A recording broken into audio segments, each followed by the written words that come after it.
Napansin ni Denver ang wallet ni Charlotte na nakapatong sa center table, kaya hinabol niya ito sa baba para sana ibigay ito sa babae. Ngunit hindi niya akalaing maaabutan niya itong kayakap si Jason at hinalikan pa ito ng kanyang kaibigan sa buhok. Hindi siya napansin ng dalawa dahil mabilis siyang tumalikod. Nangangalit ang bagang niya at bumalik siya sa loob. Nilingon muli niya ang mga ito na kasalukuyan ang pasakay ng kotse ni Jason si Charlotte. Nginangat-ngat siya ng matinding selos. Nag-uumapaw ang galit sa kanyang puso. Paano nagawa ni Charlotte na magpalit-palit ng lalaki? Madali lang ba para sa kanyang ganong gawain? Ngayon silang dalawa ni Jason ay tila naging laruan na rin ito. Sa kabila ng lahat ng kabutihang ipinadama niya dito, nakuha pa nitong sumama sa ibang lalaki. At kay Jason pa. Kaya pala excited na excited ito nung magpaalam sa kanya. At siya naman na tanga agad na nagtiwala dito. Yun pala, makikipagkita lamang ito sa mga lalaki nito. Sira ulo ka talaga, Denver. Akala mo talaga magbabago pa siya, ha? Baka nga maghapon silang magpakasawa sa pagtatalik. Dahil matagal na rin na nakakulong lamang dito ang babaeng iyon. Walang hiya. Kung alam ko lang na kailangan lang pala niya ng partner sa kantunan, di sana sinabi na niya kagad sa akin.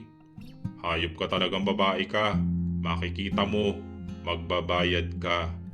Galit na sabi niya sa sarili at malakas na sinuntok niya ang pader. Hindi niya alintana ang sakit na yon. Kahit kasi dumudugo na ang kanyang kamao, patuloy pa rin siya sa pagsuntok. Kanina sabi niya dito na may sasabihin sa pag-uwi nito. Balak na sana niya sabihin dito ang tunay na nararamdaman at ipapakilala ito sa kanyang mga magulang. Mabuti na lang at hindi agad niya nasabi. Ngayon kilala na niya kung anong klaseng babae ito. Kumuha siya ng alak sa pinamili nila nung isang araw ni Charlotte. Ngayon balak niya magpakalunod sa alak. Ayaw niyang isipin kung nasaan ang dalawa at kung anong ginagawa ng mga ito. Ngunit kahit nag-uumapaw ang galit sa kanyang dibdib ay hindi pa rin niya mapigilan ang tindi ng sakit na kanyang nararamdaman. Hindi niya mapigilan ang pagluha. Samantala, nakarating na sila Charlotte at Jason sa ospital. Excited siya makita ang kanyang inay. Pumasok siya sa kwarto kung saan naroroon ito. Nakasunod naman sa kanya si Jason. Napasukan niya itong nakaupo sa kama. Nasa loob din ang nakakabatang kapatid ni Leslie na si Angel. Nagliwanag ang mukha ng kanyang inay na makita siya. Anak, akala ko hindi ka na darating. Magtatampo na talaga ako sa iyo niyan. Bihira ka na nga dumalaw tapos hindi ka pa darating ngayong lalabas na ako. Sabi ng ina niya. Lumapit siya dito at nagmano. Pwede po ba naman yon, inay? Siyempre sobrang saya ko dahil magaling ka na. Medyo mahigpit lang po kasi yung boss ko kaya hindi ako makadalaw dito. Pasensya na po. Kailangan po natin kasi ang kumita ng pera para sa pagpapagamot nyo.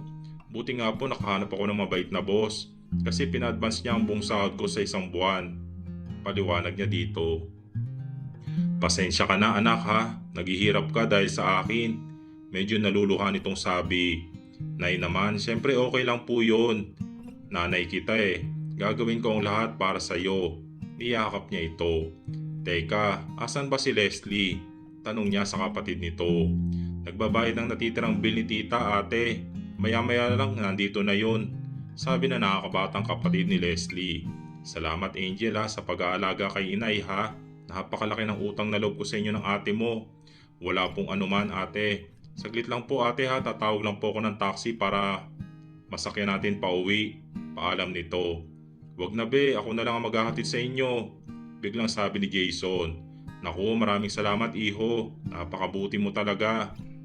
Ikaw na nga naghatid sa akin dito nung ako'y atakihin tapos ngayon magaling na ako, ikaw ulit ang maghahatid sa akin.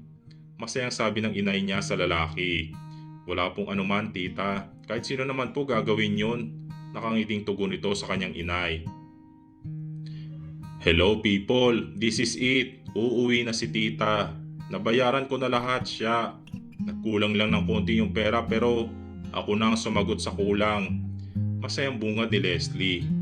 Magkanong inabono mo Les? Naku, sobra-sobra na ang naitulong mo sa amin ni inay. Kaya hindi na tamang ikaw pa magbayad ng balance.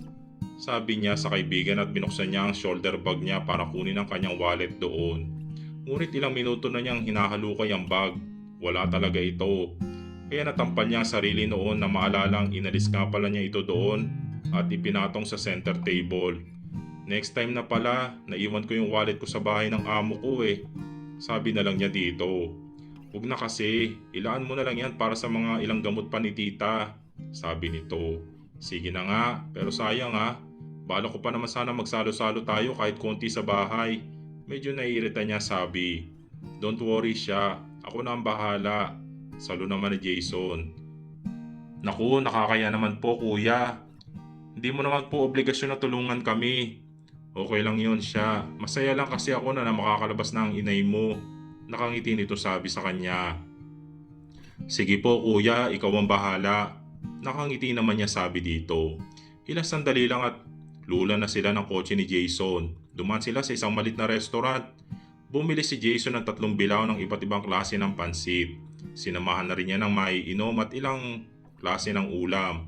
Bibili pa sana ito ng kanin ngunit sabi niya ay huwag na kasi madali lang naman magsaing. Dumaan din sila sa bake shop nito. Kinagulat ni Charlotte dahil yun palang parati niyang binibila ng egg pie sa may labasan ng bake shop nito. Matagal na siyang suki doon pero ni minsan ay hindi pa niya nakita ang lalaking ito. Kahit ito ay hindi rin daw siya napapansin kapag bumibili. Kumuha ito doon ng 2 buong egg pie at isang chocolate cake. Nilagyan pa nito ng message ang cake. Nakakatuwa kasi napakahusay nitong magsulat doon. Nang makarating sila sa bahay ay inalalayan ni Charlotte ang ina sa paglalakad. Kasunod naman nila ang 3. Inabot na sila ng pananghalian kaya nagmamadaling magsaing si Charlotte at sabay-sabay silang kumain. Nang matapos ay nagkwentuhan na lang silang 5 ngunit ng bandang 2:00 ay nakaramdam ng antok ang kanyang inay. At umuwi naman saglit ang kapatid ni Leslie para kumuha ng damit nito. Ito kasi ang nakakasama ng kanyang inay sa bahay hanggang sa makabalik siya. 1 linggo lamang naman at makakabalik na rin siya sa kanilang bahay. Ngunit sa tuwing iisipin niya na 1 linggo na lang niya makakasama sa bahay si Denver, ay tila parang nais niyang maiyak. Mamimiss niya talaga ito, parang hindi niya kaya. Ngunit hindi naman pwedeng pabayaan niya ang kanyang inay. Kailangan kasi nito ang pahinga kapag nagpatuloy siyang wala baka bumalik na naman ito sa paglalabada nito. Nagpaalam siya saglit kay Jason at Leslie para tawagan si Denver. Ngunit nakailang miss call na siya wala pa rin sumasagot. Makailang tawag pa tuluyan ang pinatay ng lalaki ang cellphone nito. Kaya naman hindi niya maiwasang mag-alala para dito. Bumalik na lang siya sa sala para makipagkwentuhan sa dalawa. Maya-maya nagaya na selfie si Jason. Una silang 3 magkakasama. Pero ang karamihan ay silang 2 lang ni Jason. May isa pa nakuha ito na inakbayan siya at hinalikan ng kanyang ulo. Medyo nailang siya sa ginawa nito pero nahiya naman siya na suwayin ito. Samantala, halos maubos na ang 1 litrong alak na iniinom ni Denver. Pero tila para siyang hindi nalalasing. Dahil paulit-ulit pa ring umuukil-kil sa utak niya ang panloloko sa kanya ni Charlotte. Hindi niya lubos maisip na pati ang kaibigan niya ay nahulog sa patibong nito. Lalo pang halos mabaliw-baliw siya kapag naiisip niya ang ginagawa ng 2 sa mga sandaling ito. Kapag naisip niya kung paanong paligayahin ito sa kama ni Jason, nagpupuyos ang loob niya sa galit. Parang nais niya sugurin ang mga ito. Dangan nga lang ay hindi niya alam kung nasaan ang mga ito. Maya-maya pa ay narinig niya ang tunog ng notification sa kanyang cellphone. Sa kanyang FB account yun. Napakunot ang noo niya na makitang tinag siya ni Jason sa bagong profile picture nito. Tiningnan niya yun at ganoon na lang ang panggagalaiti niya na makita niya ang picture nito at ni Charlotte. Nakakbay pa ito sa babae at nakahalik sa ulo ni Charlotte. Habang mababasa ang saya sa mukha nito. Si Charlotte naman ay nakapikit at mayroong napakagandang ngiti sa mga labi. Hindi niya napapansin na napatiin na ang hawak niya sa baso at bigla na lang yun nabasag sa kamay niya. Galit na galit siya habang nakatingin sa picture ng mga ito. Lalo na siyang nanggalaiti nang mabasa ang mga comment ng mga kaibigan nito. Ito kasi ang kauna-unahan naglagay ito ng profile picture na may kasamang babae. Marami ang nagtatanong kung ito na daw ba ang babaeng kanyang pakakasalan at ang bawat sagot ni Jason ay oo. Sa tindi ng galit ni Denver na ibato niya ang cellphone at ilang kagabitan niya ang kanyang napagdiskitahan. Hindi ako makakapayag na makuha mo sa akin yan, Jason. Humanda ka sa akin, Charlotte. Magbabayad ka. Galit na hiyaw nito sa kanyang isipan. Nalibang ang 3 sa pagkukwentuhan. Sa katunayan, hindi na nga nakapasok si Leslie sa club pati na si Jason na hindi na rin nakauwi sa bake shop niya. Pasado alas 10 na nang nagpa siyang umuwi si Charlotte. Ayaw na nga sana siyang payagan ng kanyang inay pero ang sabi niya dito, baka magalit ang kanyang boss. Ilang beses pa niya itong tinawagan ng mga bandang hapon, ngunit hindi pa rin ito sinasagot ang kanyang tawag, kaya nag-aalala siya rito. Napapayag lang niya ang kanyang inay na sabihin ni Jason na ihahatid na lamang siya nito sa kanyang pinagtatrabahuhan.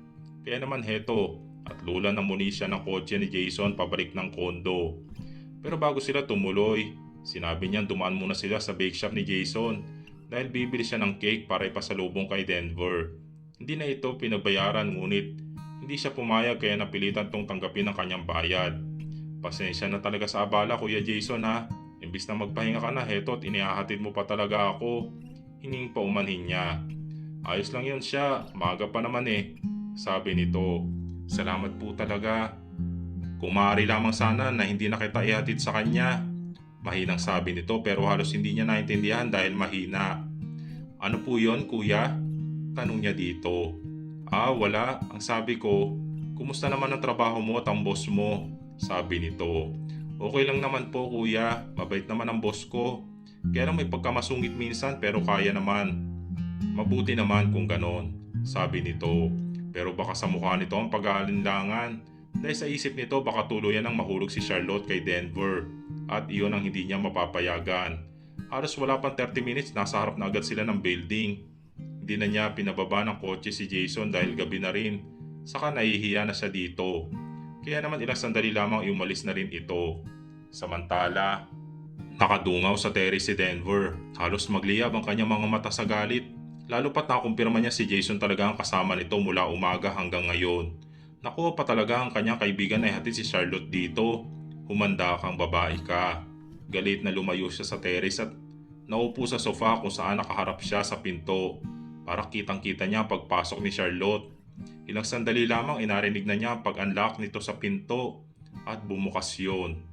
Matalim naman ang kanyang mga matang nakatuon dito. Sinadya niyang patayin ang ilaw para hindi siya mapansin nito. Kinapa nito ang switch ng ilaw at bumaba ang liwanag sa sala. Ay, naku! Gulat na bularas ni Charlotte na makita si Denver na nakaupo sa sofa. Nakakagulat ka naman, Denver. Akala ko tulog ka na. Bakit mo kasi pinatay ang ilaw? Ayan tuloy, nagulat ako. Sabi niya habang nakahawak sa kanyang dibdib. Napakabilis kasi ng kabog na yon dahil sa matinding gulat. Bakit ngayon ka lang? Seryosong tanong sa kanya. Nangunot naman ang noon niya na napapansin ang kalat sa sahig. Pinagkainan iyon ng mga chichirya at ilang mga lata ng alak. Nagkatuwaan lang kami ng mga kaibigan ko kaya medyo natagalan bago ako nakauwi. Kumain ka na? May binila akong cake gusto mo? Nakangiti niya sabi kahit may nararamdaman siyang kakaiba sa kinikilos nito. Hindi niya matagalan ang matalim nitong tingin kaya kumilos siya patungong kusina para hiwain ang kanyang cake na dadala-dala. Tumayo ito at biglang hiniklas ang cake na nasa kanyang kamay. Nagulat naman si Charlotte dahil sa ginawa nito. Pabaliktad na nalaglag ang cake kaya sigurado siyang nagkasira-sira na ito. Naguguluhang napatingin siya sa lalaki. Bakit Denver? May nagawa ba akong mali? Maluwa-luwahan niyang tanong sa lalaki. Hinawakan nito na mahigpit ang kanyang braso at matalim na tumingin sa kanya. Umamin ka na. Saan ka galing? Galit na bulyaw nito. Ano ba? Nasasaktan ako. Naluluhan niya sabi dito habang pilit na binabawi ang kanyang braso. Lalaki ang kasama mo ano? Ayaw mong umamin? Bakit? Nasasabi ka na ba makatikim ng alaga? Tigang na tigang ka na ba? Dapat sinabi mo para ako na lang dumilig dyan sa perlas mo. Hindi na to nakapagpatuloy sa kanya sasabihin dahil dumapo sa pisngi nito ang malakas na sampa ni Charlotte. Tama na. Sumusobra ka na, Denver. Magdahan-dahan ka sa mga pinagsasabi mo dahil baka kainin mo rin ang lahat ng iyan balang araw. Punong-puno ng hinanakit ang mga matang tiningnan niya ito habang dumadaloy ang masaganang luha sa kanyang mga mata.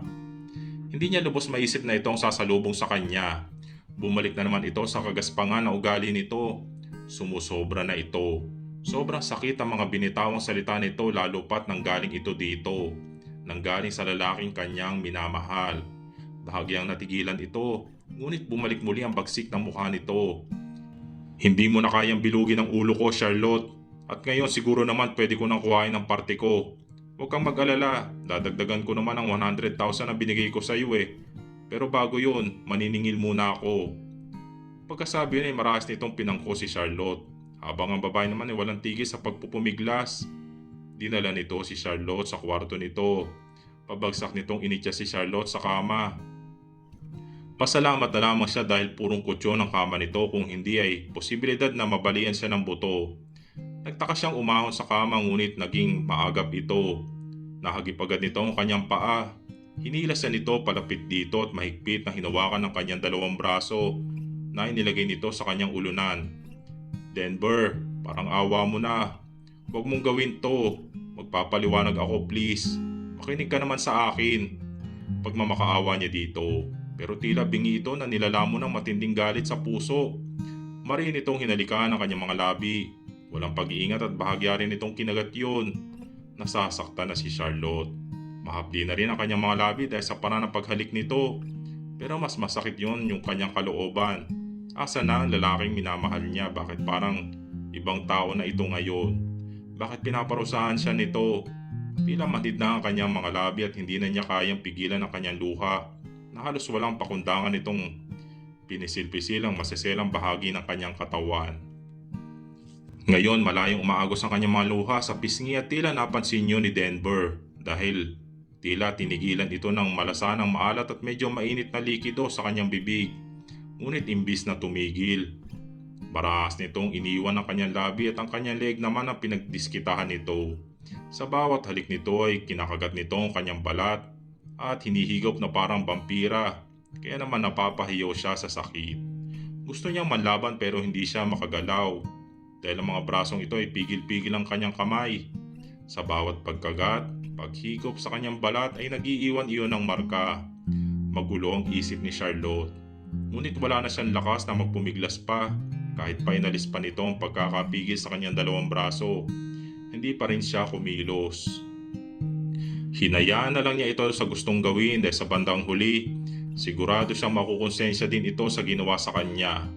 Inalis nito ang kanyang suot na floral dress. Hindi na siya nanlaban. Patuloy lamang siya sa tahimik na pagluha. Tuluyan itong inalis ang kanyang damit at isinunod ang kanyang panloob. Saglit na lumayo ito sa kanya. Tumayo sa gilid ng kama at pinagmasdan ang hubad niyang katawan. Mababasa sa mukha nito ang matinding paghanga at pagnanasa na maangkin ang kagandahang nasa harapan nito. Kahit alam ni Charlotte na nanganganib na mawala sa oras na iyon ang kanyang pinakaiingatang pagkabirhen, ay nananatili pa rin siyang walang kibo. Pagkus ginamit na lamang niya panakip sa kanyang malulusog na hinaharap ang dalawang brasong pinagkrus niya. Nananatiling nakatitig lamang si Denver sa kanya. Kanina paghanga at pagnanasang masasalamin sa mga mata nito, ngunit ngayon bumalik na naman ang galit sa mga mata niya. Marahas nitong hinawi ang kanyang braso at pinaghiwalay ang kanyang mga hita. Bakit sa akin nahihiya kang ipakita ang katawan mo, pero sa ibang lalaki lahat kaya mong gawin? Bakit magaling ba sila? Pagkatapos ng gagawin natin, tingnan ko lang kung magaling pa sila sa paningin mo. Pauyam na sabi nito sa kanya. Punong-puno na naman ang hinanakit na tinititigan siya nito. Maras itong hinagod ang kanyang perlas. Napaungol si Charlotte at hindi niya napaghandaan ang ginawa nito. At kahit ayaw ng isip niya ang pasaway niyang katawan ay tila bibigay na agad ng marahas nitong pisil-pisilin ang kanyang kuntil. Lalo pa nang maras nitong inilabas-masok sa kanyang masikip na buka ng mga daliri nito. Denver, wag. Pigil niya dito na mas nagmukhang daing iyon. Hinawakan niya ang kamay nito na mabilis na naglalabas-pasok sa naglalawan na niyang perlas ngayon. Ngunit wala naman iyon lakas. Ano, masarap ba, Charlotte? Ito pa lang nga halos mababaliw ka na sa sarap. Ano pa kaya pag itong alaga ko na naglabas-masok diyan sa basang-basa mong perlas? Tila nangaasar na sabi nito. Tila biglang binusan ng malamig na tubig si Charlotte sa narinig na patutsada nito.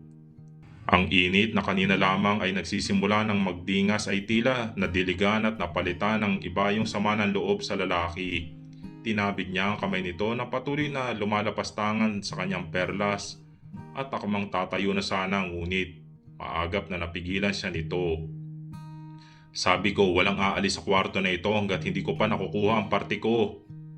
Yun lang at hinubad nito ang boxer short at suot ang kasamang brief kaya kitang kita niya naguhumindig nitong alaga. Medyo natakot pa siya dahil sa laki na yun at haba. Bigla nitong pinaghiwalay muli ang kanyang hita habang nakatayo pa rin sa gilid ng kama.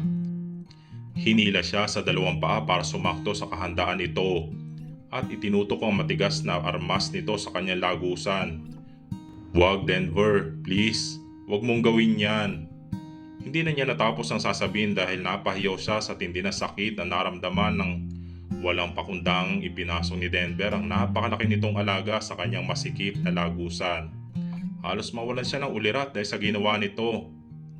Birhen pa siya. Gulat na hiyaw ni Denver sa sarili at napatingin kay Charlotte na nooy mababakas ang matinding sakit na nararamdaman sa mukha. Itutuloy.